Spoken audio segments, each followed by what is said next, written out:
Hello hi every one. അപ്പോൾ നമ്മുടെ പുതിയൊരു വീഡിയോയിലേക്ക് എല്ലാവർക്കും സ്വാഗതം. നമ്മുടെ ഇന്നത്തെ വീഡിയോ എന്ന് പറയുന്നത് ബാന്ദ്രയിലെ ഷോപ്പിംഗ് സ്ട്രീറ്റിലോട്ട് പോകുന്നതാണ്. അപ്പോൾ നമ്മളിപ്പോൾ നേരെ താനെ റെയിൽവേ സ്റ്റേഷനിലോട്ടാണ് പോകുന്നത്. നമ്മൾ താനെ റെയിൽവേ സ്റ്റേഷന്റെ പുറകിലെ പാർക്കിംഗ് ഏരിയയിൽ ഇപ്പോൾ എത്തിയിട്ടുണ്ട്.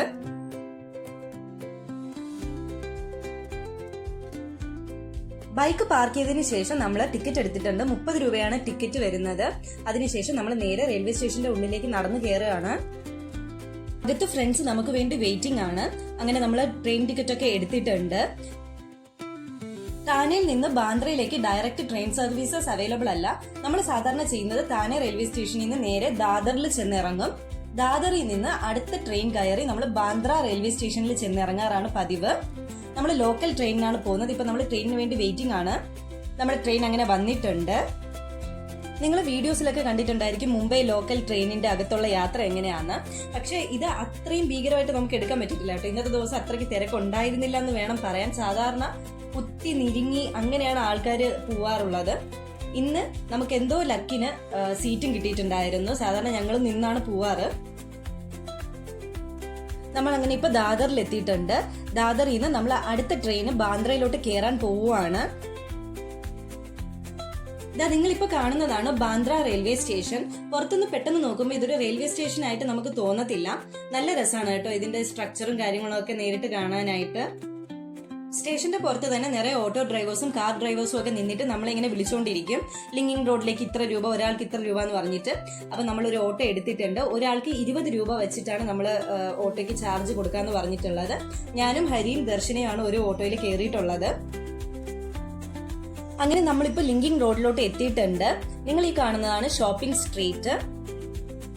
പുറത്തുനിന്ന് പെട്ടെന്ന് നോക്കുമ്പോൾ ചെറിയ ചെറിയ കടയാണെന്ന് നമുക്ക് തോന്നുമെങ്കിലും അടുത്തോട്ട് ചെല്ലുമ്പോൾ അതിൻ്റെ അകത്തുള്ള വൈഡ് വെറൈറ്റി ഓഫ് കളക്ഷൻസ് നമ്മൾ അറിയുന്നത് തന്നെ.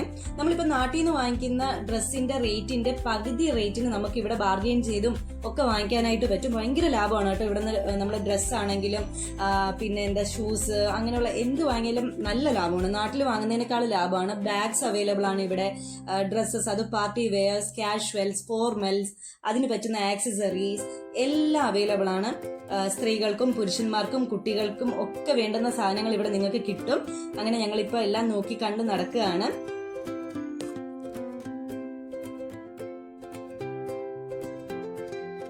ഇവിടെ ചപ്പൽസിനൊക്കെ 200 മുതലാണ് സ്റ്റാർട്ടിംഗ് വരുന്നത്. ചിലപ്പോൾ അവർ റേറ്റ് കൂട്ടി പറയും, നമുക്ക് ബാർഗെയിൻ ചെയ്യാവുന്നതേ ഉള്ളൂ. നമുക്ക് നമ്മുടെ ഒരു റേറ്റ് ഇവരോട് പറയാം, പിന്നെ അവർ അത് തരില്ല എന്ന് ആദ്യം പറയും, പിന്നീട് നമുക്ക് ബാർഗെയിൻ ചെയ്ത് കുറയ്ക്കാവുന്നതേ ഉള്ളൂ. എനിക്ക് പേഴ്സണലി തോന്നിയിട്ടുള്ളത് ഇവിടെ ഏറ്റവും കൂടുതൽ കളക്ഷൻസ് വെറൈറ്റി ഒക്കെ ആയിട്ടുള്ള ഡ്രസ്സ് കിട്ടുന്നത് സ്ത്രീകൾക്കാണ്. കുട്ടികൾക്കും പുരുഷന്മാർക്കും ഡ്രസ്സസ് ഉണ്ട്. പക്ഷെ ഏറ്റവും കൂടുതൽ സ്ത്രീകൾക്കുള്ള ഡ്രസ്സാണ് കൂടുതൽ എന്നാണ് എനിക്ക് തോന്നിയിട്ടുള്ളത്.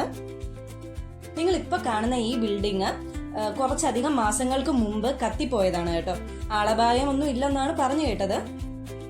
നിങ്ങൾക്ക് കാണുമ്പോൾ തന്നെ മനസ്സിലാവുന്നുണ്ടായിരിക്കും എത്ര കൺജസ്റ്റഡ് ആയിട്ടുള്ള വഴിയാണെന്ന്. ആൾക്കാർക്ക് അങ്ങനെ അവിടെ കയറി നിന്ന് നോക്കാനുള്ള ഒരു ബുദ്ധിമുട്ടുണ്ടാകും. പക്ഷെ എന്നാലും നമ്മൾ അവിടെയൊക്കെ നിന്ന് തന്നെയാണ് നോക്കുന്നതും സാധനങ്ങൾ വാങ്ങുന്നതും. ഇതിന്റെ അകത്തോട്ടൊക്കെ ഫുള്ളും കടകളാണ് കേട്ടോ. ഒരു കടയോട് ചേർന്ന് വേറൊരു കട അങ്ങനെയാണ് ഇരിക്കുന്നത്.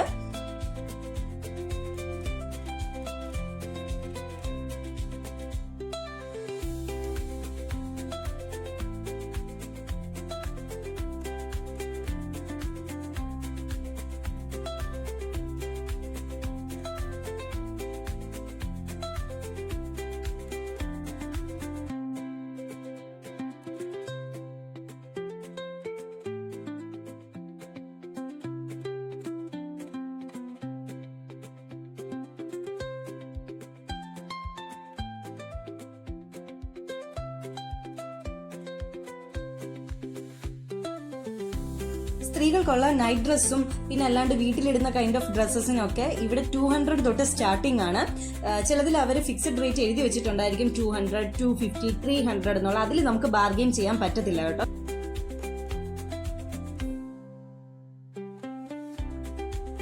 ഇവിടെ വരുമ്പോഴൊക്കെ എനിക്ക് നേപ്പാളി ചേട്ടന്മാരുടെ ഫ്രൈഡ് ചിക്കൻ മോമോസ് കഴിക്കണം. അപ്പൊ ഞാൻ അങ്ങനെ ഒരു പ്ലേറ്റിന് ഓർഡർ കൊടുത്തിട്ട് നിൽക്കുകയാണ്. ഇവർ ഇതിന്റെ കൂടെ തരുന്ന റെഡ് ചില്ലി സോസ് എനിക്ക് ഇഷ്ടമല്ല. പക്ഷെ ഞാൻ ധാരാളം മയണൈസ് വാങ്ങി കഴിക്കും. വെജ് മയണൈസ് ആണ് കേട്ടോ. അങ്ങനെ നമ്മുടെ ഷോപ്പിംഗ് ഒക്കെ കംപ്ലീറ്റ് ചെയ്ത് നമ്മൾ തിരിച്ചു പോവുകയാണ്. ഈ ഒരു ഓട്ടോയിൽ ഞങ്ങൾ 5 പേരാണ് കയറിയിട്ടുള്ളത്. സനു കുറെ നേരം ആ ഓട്ടോക്കാരൻ ചേട്ടനുമായിട്ട് കത്തി വെക്കുകയാണ്. അങ്ങനെ നമ്മളിപ്പോൾ റെയിൽവേ സ്റ്റേഷനിൽ എത്തിയിട്ടുണ്ട്. നമ്മുടെ ട്രെയിനും വന്നിട്ടുണ്ട്. ട്രെയിനിന്റെ ഉള്ളിൽ വലിയ തിരക്കൊന്നും കാണുന്നില്ല. അപ്പൊ നമ്മൾ ഇതിൽ തന്നെ കയറാമെന്ന് വിചാരിച്ചു. ടിക്കറ്റ് ഓൾറെഡി നമ്മൾ ഫോണിലാണ് ബുക്ക് ചെയ്തിരിക്കുന്നത്. അപ്പൊ നമ്മൾ ട്രെയിനൊക്കെ കയറി, നമുക്ക് സീറ്റും കിട്ടിയിട്ടുണ്ട്. ഇപ്പൊ നമ്മൾ ദാദർ റെയിൽവേ സ്റ്റേഷനിൽ വന്ന് ഇറങ്ങിയിട്ടുണ്ട്. ഇപ്പോൾ രാത്രി 11 മണിയായിട്ടുണ്ട്. 11 മണിക്ക് ദാദർ റെയിൽവേ സ്റ്റേഷന്റെ ഉള്ളിലെ അവസ്ഥയാണ് നിങ്ങളിപ്പോ കാണുന്നത്. എന്തോരം തിരക്കാന്ന് കാണുമ്പോൾ മനസ്സിലാവുന്നുണ്ടായിരിക്കുമല്ലോ. എപ്പോഴും ഇവിടുത്തെ അവസ്ഥ ഇത് തന്നെയാണ്. ഭയങ്കര തിരക്കാണ് കേട്ടോ ഈ സ്റ്റേഷന്റെ ഉള്ളില്. ഇപ്പൊ വന്നത് ഒരു ലോക്കൽ ട്രെയിനാണ്. ആൾക്കാർ ഇതിൻ്റെ അകത്ത് തള്ളി കയറുന്നത് നിങ്ങൾക്ക് കാണുമ്പോൾ മനസ്സിലാവും. എനിക്കിത് ഭയങ്കര പേടിയുള്ള കാര്യമാണ്. ഞാൻ കയറത്തുമില്ല ഇങ്ങനത്തെ തള്ളില്. നമ്മൾ ഇതിൻ്റെ അകത്തോട്ടൊന്ന് പെട്ട് കഴിഞ്ഞ് കഴിഞ്ഞാൽ അവർ നമ്മളെ ഇറുക്കി ഞെരുക്കി ഒരു പഴുവാക്കും. പെൺകുട്ടികളാണെന്നുള്ള ഒരു ദാക്ഷിണ്യം ഇവിടുത്തെ ആൾക്കാർ നമുക്ക് തരത്തില്ല. നമ്മൾ പേസ്റ്റ് പോലെ ആവും. ഞാൻ അതുകൊണ്ട് തിരക്കൊഴിഞ്ഞ് ട്രെയിൻ വരുന്നത് നോക്കി എത്ര നേരം വേണമെങ്കിലും നിൽക്കും. എന്നാലും തിരക്കുള്ളതിൽ കയറാൻ എനിക്ക് ഭയങ്കര പേടിയാണ്. നമ്മളിപ്പോ താനെ റെയിൽവേ സ്റ്റേഷനിൽ വന്ന് ഇറങ്ങിയിട്ടുണ്ട്. പാർക്കിംഗ് ഏരിയയിൽ വന്നിട്ടുണ്ട്. ബൈക്ക് എടുത്തതിന് ശേഷം നമ്മൾ നേരെ ഫ്ലാറ്റിലേക്കാണ് പോകുന്നത്. ഇപ്പൊ സമയം ഏകദേശം ഒരു 1:30 ആകാറായിട്ടുണ്ട്. വെളുപ്പിന് 1:30 മണിയാണെന്ന് പറഞ്ഞിട്ട് ഒരു കാര്യമില്ല. ഇവിടെ എപ്പോഴും ട്രാഫിക് ബ്ലോക്ക് ആണ്. പുതിയൊരു വീഡിയോ ആയിട്ട് ഉടനെ വരാം. Thanks for watching. ബൈ.